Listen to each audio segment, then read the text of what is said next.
12 مہینوں میں 4 مہینے حرمت کے ہیں اور 3 ایک ساتھ آتے ہیں، ذوالقعدہ، ذوالحجہ اور محرم۔ یہ حرمت والے مہینے ہیں کہ عام دنوں سے بڑھ کر ان میں عبادت کی بہت زیادہ فضیلت ہے، اور جو چوتھا مہینہ ہے وہ رجب کا مہینہ، وہ بھی حرمت والا ہے۔ لیکن اسی کے بعد ذی الحج کا وہ مبارک مہینہ شروع ہو رہا ہے کہ جس کے بارے میں قرآن مجید نے کہا والفجر ولیال عشر، کہ قسم ہے فجر کی کہ وہ مبارک گھڑی کہ جس میں رب کریم اپنے بندوں پر خاص تجلی فرماتا ہے، ولیال عشر، اور قسم ہے ان 10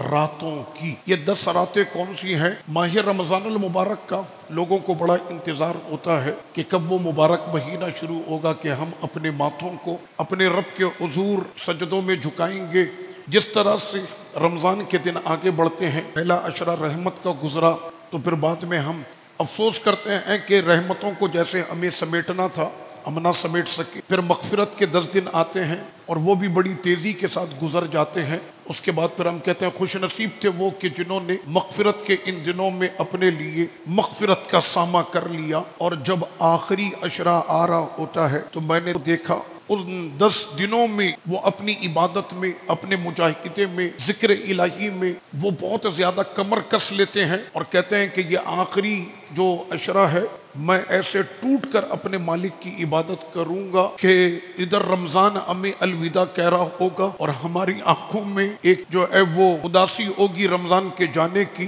میرا مالک وہ اتنا کریم ہے کہ یہ امت ساری امتوں میں سب سے افضل، کیونکہ اس امت کو جو نسبت ہے وہ تمام نبیوں میں جو سب سے افضل ہے اس نبی سے اس امت کو نسبت ہے۔ ان کی وجہ سے رب کریم نے ہم کو کیا کچھ عطا نہ کیا، تو اسی محبوب کے صدقے رب کریم نے ہم کو پھر یہ 10 راتیں جو ذی الحج کی شروع ہو رہی، فرمایا کہ ان 10 راتوں کی قسم ہے، سرور کونین صلی اللہ علیہ وسلم نے ارشاد فرمایا دل کے کانوں سے سننا اپنے نبی کا فرمان اور کوشش کرنا کہ ان 10 راتوں کی اور ان 10 دنوں کی ہم قدر کر سکے۔ فرمایا کہ یہ جو 10 دن ذی الحج کے آ رہے ہیں، ان 10 دنوں کی اور ان 10 راتوں کی جو فضیلت ہے وہ رمضان کے آخری عشرے کے دنوں سے زیادہ اور رمضان کے آخری عشرے کی راتوں سے زیادہ فضیلت ہے۔ یعنی ایک مرتبہ پھر وہ وقت ہمارے سامنے آ رہا ہے، 1 سے لے کر 10 دن وہ آخری عشرے سے افضل ہوں گے، اور 1 سے لے کر 10 ذی الحج تک کی جو راتیں ہوں گی وہ شب قدر سے افضل وہ راتیں ہوں گی۔